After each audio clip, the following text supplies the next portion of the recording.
सान्द्र नीलाभिधामं जगन्निहितपानि मंडनं मंडनानां तरुण तुलसीमाला कंदरं कंजनेत्रं सदैव धवलहासं विठ्ठलं चिन्तयामि अलंकापुरी रम्यसिंहासनस्थं पदाम्बुजतेजं धुरिते प्रदेशं विधिदान्द्रिदेवै सदा स्तूयमानं समाधिस्थमूर्तिं भजे ज्ञानदेवं महायोगपीठे तटे भीमरथ्यां वरं पुंडरीकाय धातु मुनीन्द्रे समागत्य तिष्ठन्तमानन्दकन्दं परब्रह्मलिंगं भजे पांडुरंगं।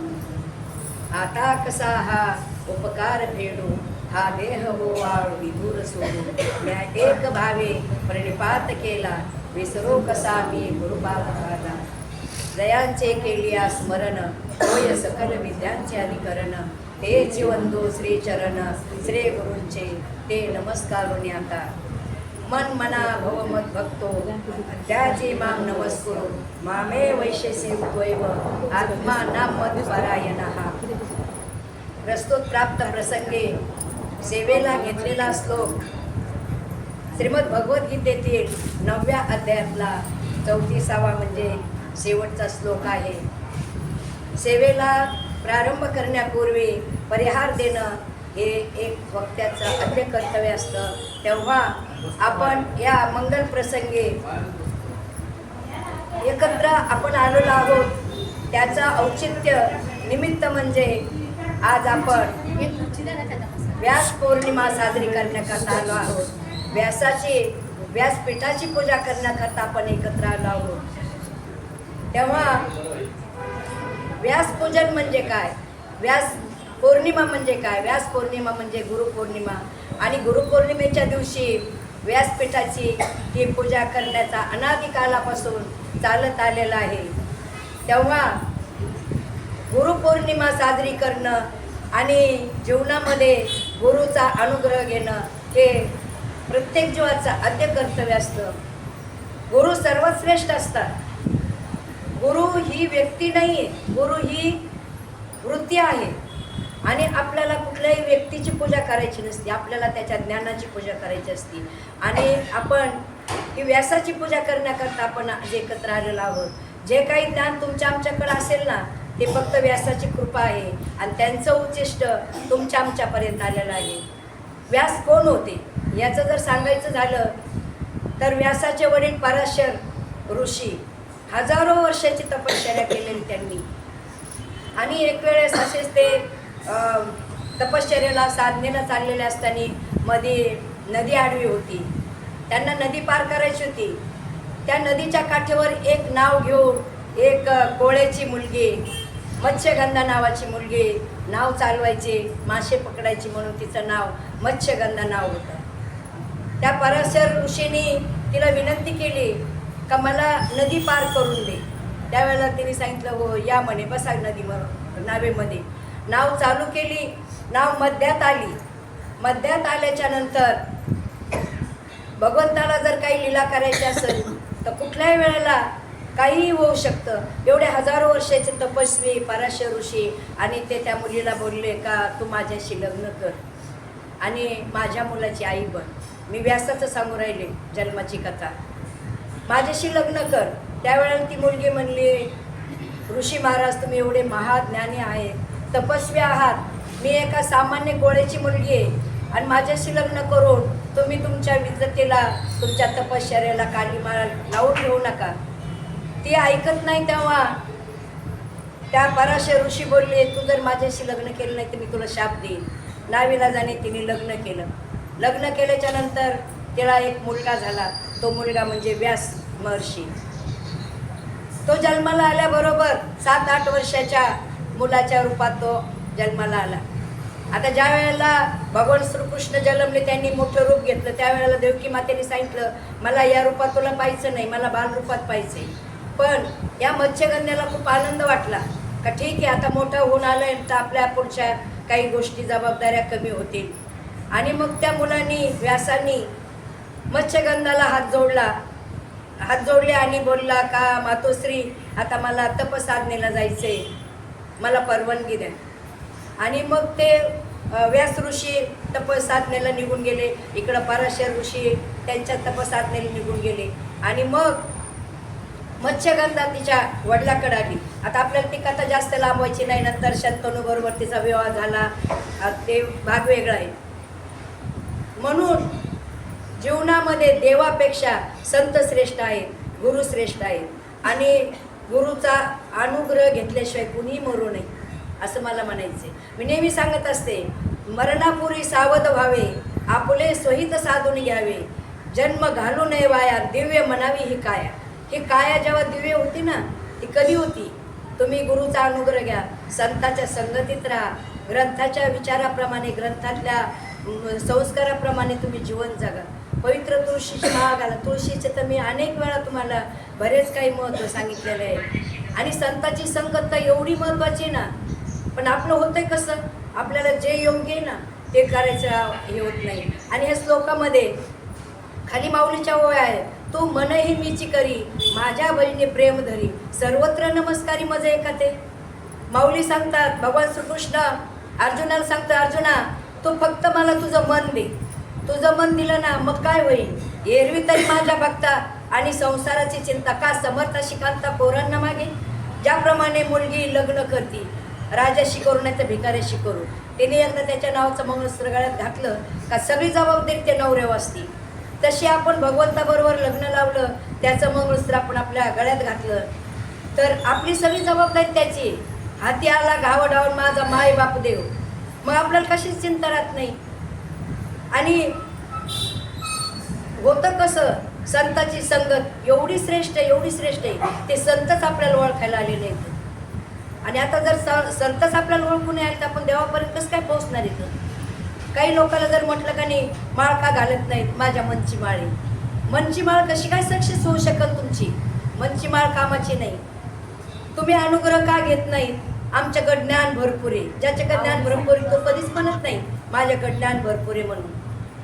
आणि माऊली म्हणतात, मनोमार्गे गेला तो तेथेचे मोकळे. तुम्ही किती ज्ञानी असू द्या, पण तुम्हाला ते गुरुचंच म्हणजे कंपाऊंड तुमच्या शरीरावर पाहिजे. म्हणून अनुग्रह घेतला पाहिजे. गुरुचा अनुग्रह हे वाघिणीचं दूध आहे. जसं वाघिणीचं दूध सोन्याच्या भांड्याशिवाय दुसऱ्या भांड्यात ते राहू शकत नाही. दुसऱ्या भांड्यात टाकलं का त्याला छिद्र पडून ते दूध बाहेर पडतं. म्हणून अनुग्रह घेताना गुरुने दिलेला अनुग्रह, शिष्याचं हृदय सुद्धा तेवढं पवित्र आणि स्ट्रॉंग पाहिजे. तो अनुग्रह त्याच्यामध्ये साठवता आला पाहिजे. त्यांना खूप अनुग्रह महत्त्वाचा आहे. आणि एकदा का अनुग्रह घेतला तर मग आपल्याला कशीच काळजी राहत नाही. संताच्या संगतीचं सांगायचं झालं, आणि ज्याला नाम आणि संत भेटले त्याचं उदाहरण सांगायचं झालं, वाल्याकोळी. वाल्याकोळी किती पापी होता, तितका आपल्याकडे पाप आहे का? त्याला नारद महर्षी संत भेटले आणि नाम त्याला मिळालं. अंगावर वारू होईपर्यंत त्यांनी साधना केली, नामस्मरण केलं. काय झालं? एवढा पापी, एवढा डाकू वाल्याचा वाल्मिक ऋषी होतोय. आणि वाल्मिक ऋषी होऊन राम जन्माला येण्याच्या आधीच रामायण तयार होतं. कोहळ्याची कीर्ती वाढली गहन, केले रामायण रामाआधी. असं रामायण करून ठेवलं तर जगाच्या बापाला, प्रभू रामचंद्राला जे वाल्मिक ऋषीने लिहून ठेवलं त्याप्रमाणे वागावं लागलं. ही संताची संगत महत्त्वाची आहे. आणि नामाचं महत्त्व म्हणजे एक प्रभाव असतो त्याचा. वारीमध्ये आता वारी ही तर इतकी जीवनामध्ये महत्त्वाची आहे ना. गुळ गोड आहे सगळ्यांना माहिती आहे, पण तो चाखल्याशिवाय ते चव कळत नाही. वारीमध्ये एवढा आनंद असतो. एकदा प्रत्येकाने वारी करावीच असं मी पण लय उशिरा जागी झाले. वारीमध्ये एक तर संत संगत भेटते, अखंड नामस्मरण भेटते, त्याचा प्रभाव त्या व्यक्तीवर हमखास होतो. त्याचं उदाहरण द्यायचं झालं तर कानोपात्र नावाची श्यामला वेशीची मुलगी, किती वाईट कर्म होतं तिचं. ती वयात आली, आईनी जसा वंश परंपरागत एखादा व्यवसाय असतो असं बळजबरीने तिला त्या व्यवसायात पाडलं. तिला खूप पश्चाताप व्हायचा. आणि एक दिवशी असंच ती गच्चीवर उभी राहिलेली आणि रस्त्याने माऊलीची दिंडी चाललेली. तिने आईची नजर चुकवली आणि हळूच येऊन ती त्या दिंडीमध्ये सामील झाली. दुपारपर्यंत दिंडीमध्ये चालली. दुपारी 20व्याला दिंडी थांबली तेव्हा तिने जाऊन माऊलींना नमस्कार केला आणि सगळं स्वतःचं सांगितलं. म्हणे माऊली, मला ह्या सगळ्या पापातून काढा, मी खूप पापी आहे. मी खूप म्हणजे वाईट कर्म केलेलं आहे, मला हे करायचं नाही, माझी इच्छा नाही आहे, पण मला बळजबरीने करावं लागतंय ते, मला आता परत जायचं नाही. माऊली मी तुमच्याबरोबर वारीला येऊ का? माऊलीने सांगितलं काय हरकत नाही. आणि त्या कानोपात्रेने माऊलीबरोबर पंढरपूरपर्यंत वारी केली. चंद्रभागेचं स्नान केलंय, पुंडलिकरायाचं दर्शन घेतलंय आणि दर्शन बारीला ते लागलेलं आहे. बारी पुढं पुढं चाललेली आहे. रावळात आले तर आणि तिथं ज्ञानोबा तुकाराम भजन चालले आणि कानोपात्रा तिथं नाचतीये, तल्लीन होऊन भजन करते. कानोपात्रा इतकी सुंदर होती, तिचं वर्णन आलेलं चरित्रामध्ये का तिने जर पान खाल्लं तर तिच्या घशातून दिसत होतं. आणि योगायोगाने तिथंच बिदरच्या बादशहाचे काही लोक आजूबाजूला होते, त्यांनी ते पाहिलं लांबून. ते दोघं एकमेकात बोलत होते, एवढी सुंदर मुलगी जर आपण इथून उचलली आणि आपल्या बादशहाकडे जर घेऊन गेलो तो बादशाह खुश होईल आणि आपल्याला आमाप म्हणजे असं धन देईल. हे दोघा चाललेली चर्चा एका वारकऱ्याने ऐकली. त्या वारकऱ्याने जाऊन सांगितलं, कानोपात्रा तुला धोका आहे, सावध राहा, तुला कुणीतरी इथून उचलून नेणार आहे.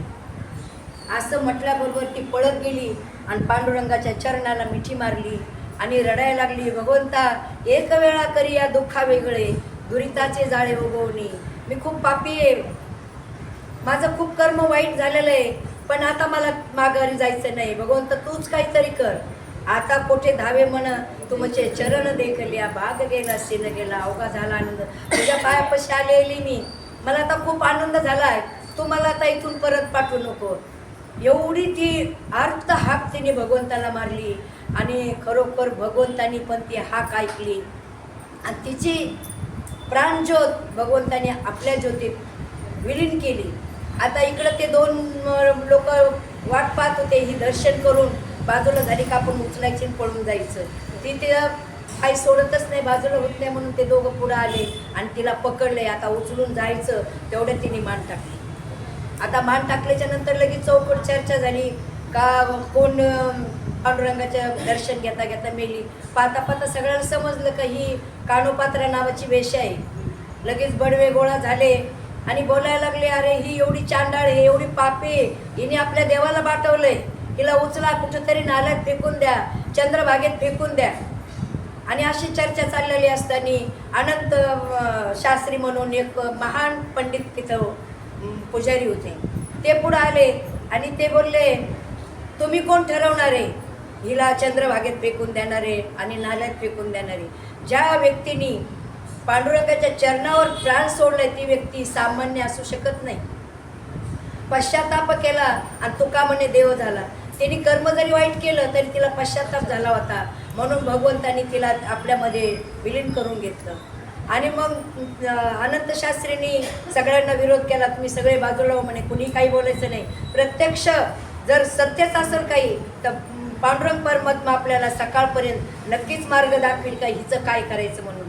आणि त्यांनी ते उचललं, रवळात आणून तिला आडवं केलं. अनंत शास्त्री तिथंच बसून राहिली. थोड्या वेळा दुसरा एक पुजारी आला, तो तिथं बसून राहिला. रात्री 1-1:30च्या सुमारास, हे मी चरित्रात वाचलेले, माझ्या पदरचं काही नाही, 1-1:30च्या सुमारास पांडुरंग परमात्मा विटेवरून खाली उतरून येतोय, कानोपात्रेच्या डोक्यावरून हात फिरवतोय आणि अनंत शास्त्रीला सांगतायत, शास्त्री बाबा म्हणे कानोपात्रा खूप पवित्र आहे, कर्म तिला पश्चाताप झालाय, तिच्या पूर्ण केलेल्या कर्मावर मी पांघरून घातलेलं आहे आणि तिला मी माझंसं केलेलं आहे. हिला कुठं नाल्यात फेकायचं नाही, चंद्रभागेत टाकायचं नाही, हिला मी दाखवते त्या जागेवर तिला समाधिस्थ करा. आपण पाहतोय, आपण खाली उतरलो की कानोपात्रेचं झाड, आधी दर्शन कोणाचं आहे? कानोपात्रेचं. काय धन्य कानोपात्रा भाग्याची आणि भेट झाली ज्ञानदेवाची. नुसती ज्ञानदेवाची भेट झाली नाही तर तिला पूर्ण पंढरपूरची वारी भेटली, नामस्मरण भेटलं, संत संगती भेटली. म्हणून सतत आपण संताच्या संगतीत राहण्याचा आटोकाट प्रयत्न करा, नामाच्या संगतीत राहण्याचा प्रयत्न करा. संत खूप श्रेष्ठ आहेत अहो. तुम्ही देवाला जा, देवाकडे जा, नाही तर नका जाऊ. आणि तुम्ही किती ज्ञानी असला तुम्ही डायरेक्ट देवाकडे जाऊ शकत नाही, तुम्हाला संताच्या माध्यमातून जावं लागेल. पण ते संत आपल्याला ओळखायला कुठं आले? नाही ओळखायला आले. जे तुकाराम महाराज भंडाऱ्याच्या दाट जंगल वस्तीमध्ये विधेय अवस्थेत होऊन भजन करत होते, त्यावेळेला त्यांच्या मांडीवर डोकं सिंह ठेवत होता, वाघ मांडीवर पाय ठेवत होते, तल्लीन होऊन तुकाराम महाराजांचं भजन ऐकत होते. ते तुकाराम महाराज हिंस्र प्राण्याला समजले, तुम्हा आम्हाला समजले नाही. तर ज्या वेळेला भगवान बाबा आंबेजोगाईच्या त्या दाट जंगल झाडीमध्ये मुकुंद महाराजांच्या मंदिरामध्ये त्यांनी जवळजवळ 1-2 वर्ष तिथं साधना केलेली. 1000 ज्ञानेश्वरीचे पारायण 13 कोटी नाम जपलं होतं त्यांनी. त्यांच्या गुरुनी माणिक बाबांनी सांगितलं होतं, जोपर्यंत तुला ब्रह्म दिसत नाही तोपर्यंत तू परत यायचं नाही. आणि त्यांना खरोखर ब्रह्म दिसलं होतं. आणि त्यावेळेला ते साधनेला बसले का साप त्यांच्या गळ्याला वेढा मारत होता आणि वाघ सिंह आजूबाजूला बसले होते. ते संत तुम्हाला कळाले नाही. म्हणून देव कळू नाही तर नाही कळू, संत कळून घेण्याचा प्रयत्न केला पाहिजे. आपल्या महाराष्ट्रामध्ये आपल्याला फक्त मोजकेच संत माहिती येतात. मी नेहमी सांगत असते आणि मी प्रत्येक वेळेला नवीन संतांचा अभ्यास करते, नवीन संत सांगण्याचा प्रयत्न करत असते. असेच कान्होराज पाठक म्हणून आपल्या याच्यामध्ये खूप महान संत होऊन गेलेले आहेत. आणि ते संतांची अशी महती चौकड पसरलेली आणि ती महती पसरली हे ऐकून काशीवरून एक पंडित दशग्रंथी ब्राह्मण त्यांना भेटायला त्या गावात आले. त्या गावात आल्याच्या नंतर सकाळ सकाळ हे कान्होराज पाठक लहान मुलाला घेऊन आपल्या अंगणात बसले होते खेळत. आणि तो जो पंडित आला त्यांनी नेमकं त्यांनाच विचारलं, अहो म्हणे मला कान्होराज पाठकाचं घर दाखवताल का, त्यांची भेट घालून देताल का. त्यावेळेला ते बोलले का कान्होराज पाठक मीच आहे, काय तुमची सेवा करू शकतो म्हणे. आणि नमस्कार माऊली, तुम्ही कुठून आलात, काय सांगा म्हणे तुम्ही मला काहीतरी सेवा. तेव्हा तो पंडित दशग्रंथी ब्राह्मण त्याला जरा अहंकारच झाला. ते म्हणलं, अरे आपण चुकीच्या जागेवर आलो आहेत. आपल्याला असं वाटलं होतं ज्यावेळेला आपण त्यांच्या तिथं जाऊ त्यावेळेला ते खूप काही भजनामध्ये तल्लीन असते, सकाळच्या वेळेत काकडं चालू असेल, नामस्मरण चालू असेल आणि हे तर चक्क मुलाला खेळवतात. आणि तो म्हणला मी चुकीच्या जागे आलो आणि परत जायला निघाला. कान्होराज पाठकांनी पाय धरले, म्हणे अहो काय झालं माऊली, का तुम्ही नाराज झाला. नाही म्हणे, काय तुम्ही खुशाल मुलांना खेळवतात म्हणे आणि तुमची महती फार काशीपर्यंत पोहोचलेली. तेव्हा ते बोलले, अहो मुलाची म्हणजे मुलाशी खेळणं, मुलाला आनंदी ठेवणं, मुलं देवाचे स्वरूप आहेत आणि त्याच्यामुळं तुम्हाला काही वाटतंय का म्हणे. ठीक आहे म्हणे, मी चला म्हणे आपण जरा घरात बसूया, आपण अध्यात्मावर चर्चा करू, काय करू. बळजबरीने त्यांनी त्या पंडिताला घरात आणलं. कान्होराज पाठकाची पत्नी धार्मिक होती, त्यांनी न सांगता इकडं पुरणपोळीचा स्वयंपाक तयार करायला सुरुवात केली. यांच्या गप्पा गोष्टी झाल्या. आणि त्यावेळेला आता ते लहान लहान मुलं होते, 4 मुलं, ते खूप असा गोंधळ त्यांच्यात मारामाऱ्या आरडाओरडा चाललेला असत. तो विद्वान पंडित बोलला म्हणे, अहो तुमच्या घरात कुठलाच म्हणजे संप्रदायाचा किंवा भगवत भक्तीचा कुठलाच म्हणजे नियम नाही, काय चाललंय म्हणे तुमच्या मुलाचा आरडाओरडा, तुम्ही मुलाबरोबर काय खेळता, मुलं गदारोळ काय करतात. आणि नाही म्हणे तुम्ही जेवायला थांबा. मी नाही म्हणे जेवायला थांबणार, हे असला कलकलाट मला सहन होत नाही. तेव्हा ते म्हणे असं आहे का. आणि त्या मुलांना बोलून घेतलं, लक्ष देऊ नाही का, मुलाला बोलून घेतलं. दारात आड होता, एक एक मूल करून त्यांनी ते 4 मुलं त्या आडात टाकले, आडात टाकले आणि पाय धरले त्यांचे. आता शांत आहे म्हणे, आता चला आपण जेवायला जाऊ. ते पंडित बोलला, आता तर शक्यच नाही म्हणे. अरे तू किती निष्ठुर आहेस, स्वतःची मुलं आडात टाकलेस आणि आता मला तुझ्या घरात सुतक पडले आणि ते सुतकाचं अन्न मला खाऊ घालतो का म्हणे. विनमुख गेले अतिथीने सौर सुपूर्ताची संपत्ती. आता यांना विनमुख अतिथीला जाऊ द्यायचं नव्हतं, ते एवढे विनवण्या करीत होते.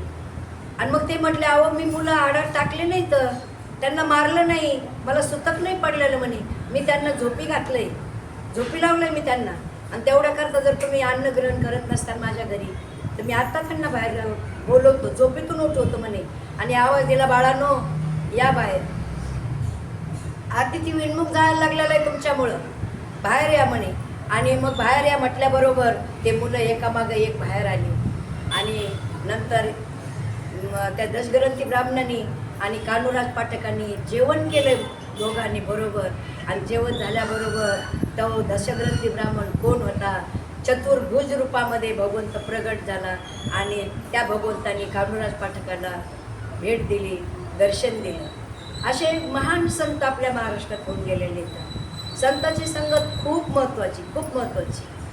अनेक गोष्टी, आता हे भगवत भक्ताचं जाऊ द्या, पण देशभक्ताच्या सुद्धा तुम्ही कथा ऐका, खूप सुंदर आहेत. आता त्याच्या आधी मी एक तुळशीचं महत्त्व सांगते. का तुळस गळ्यात घालायची, काय एकादशी व्रत करायचं, का आषाढी कार्तिकीची वारी करायची, तुळशीचं एवढं महत्त्व आहे ना. तुळस विज्ञानाच्या दृष्टीने जरी घेतली तरी तुळस ही 24 तास ऑक्सिजन सोडते.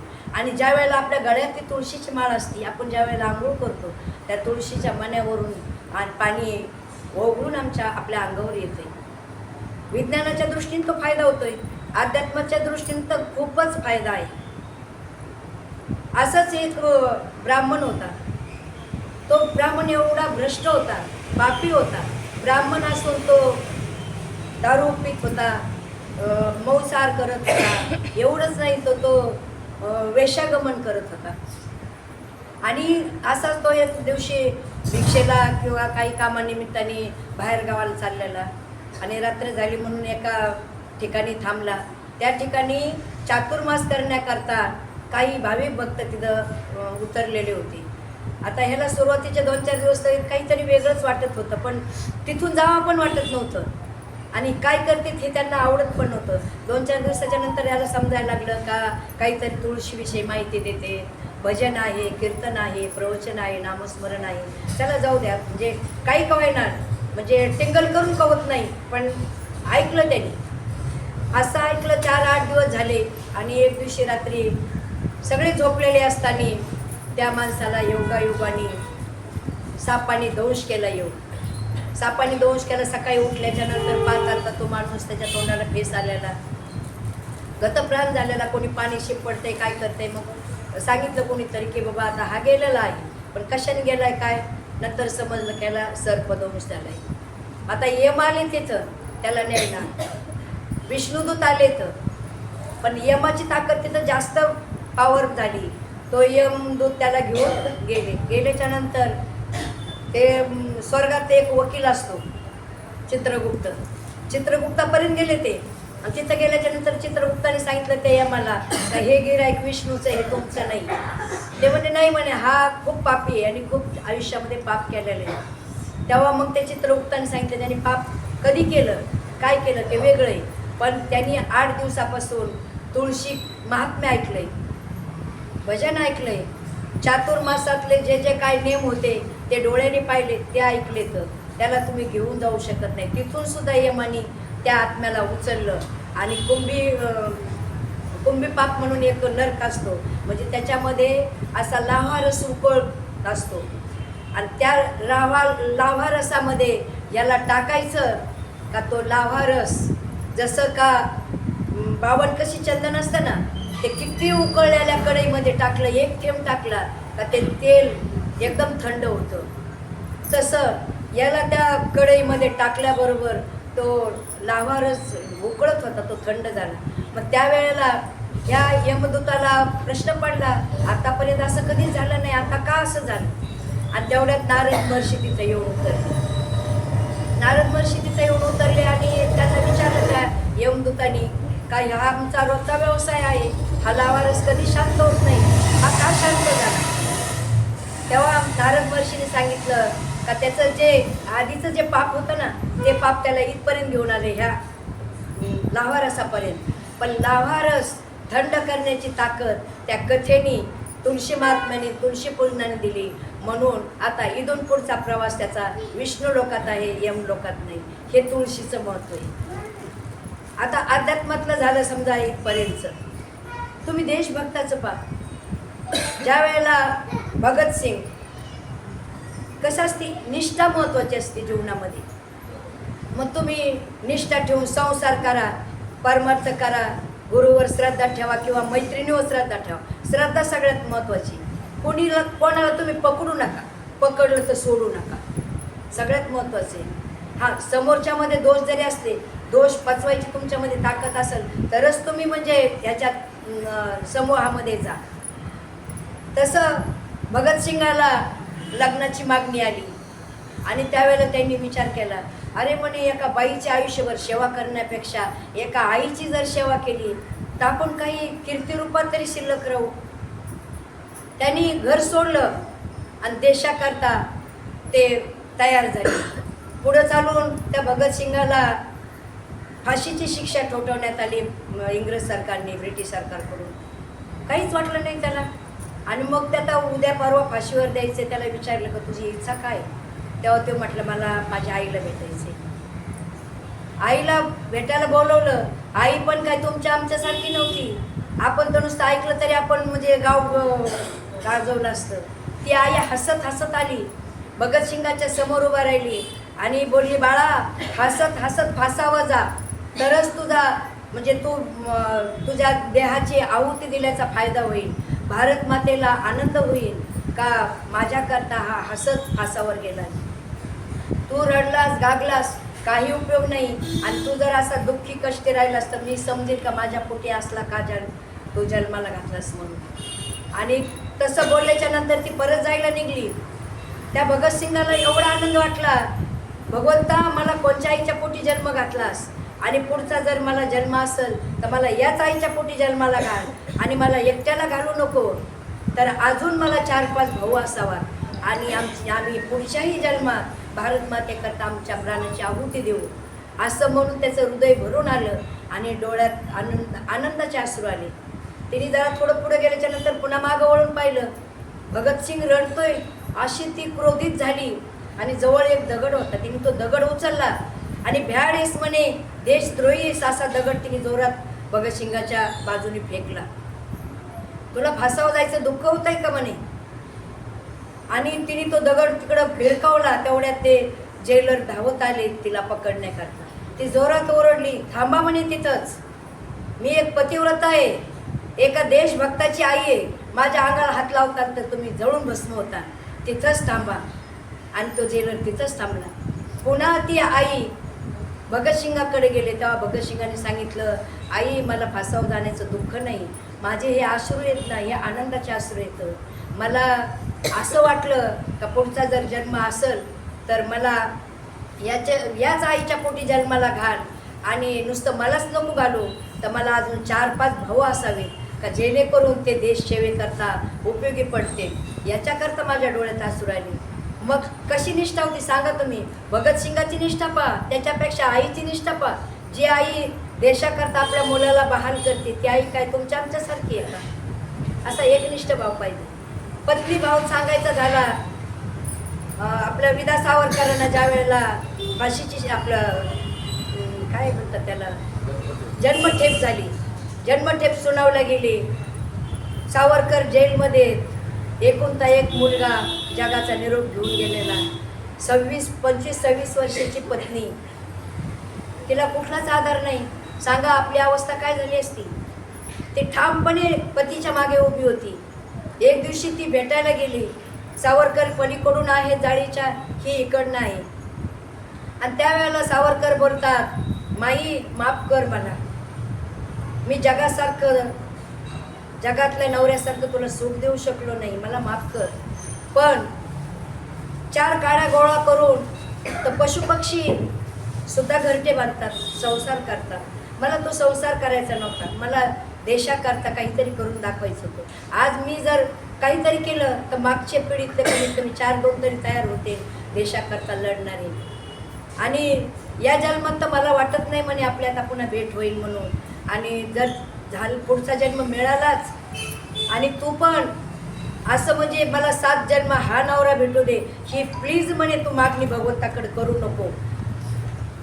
त्यावेळेला ती खाली बसते आणि त्या जाळीतून त्या सावरकरांच्या पायाला हात लावते. ती बोलते, तुम्ही सत्यवान आहात तर मी सावित्री आहे, तुम्ही डगमगू नका, पुढच्या जन्माची कशाला वाट पाहता, आपण याच जन्मात पुन्हा एकत्र येणार आहोत. तुम्हाला जेलमध्ये तुमचा केस कोणी वाकडा करू शकणार नाही आणि मी तर आनंदात जगणार आहे, माझी काळजी करू नका. एक माझा नवरा देशाकरता जेलमध्ये आहे, तो जन्मठेप भोगतोय, याचा मला अभिमान आहे, तुम्ही त्याचं दुःख बाळगू नका. म्हणून तुम्ही लवकरच परत येतात. योगायोगाने त्यांची जन्मठेप संपली, शेवटच्या का वेळेला होता. आणि तिने सांगितलं म्हणे तुम्ही म्हणतायत ना पुढच्या जन्माचं, तर मग मी तुमच्या पायाला पाहून घेते, पुढच्या जन्मात तुमचे पाय मला ओळखू आले पाहिजेत म्हणून मी पायाला न्याहाळते आणि नमस्कार करते. थोड्याच दिवसात त्यांची जन्मटेप संपली आणि शेवटला का होईना एकनिष्ठ भाव असल्यामुळे ते एकत्र आले. नंतरचे दिवस आनंदात जगले. म्हणून देश सेवा असो किंवा भगवंताची सेवा असो, निष्ठा ही खूप महत्त्वाची असते.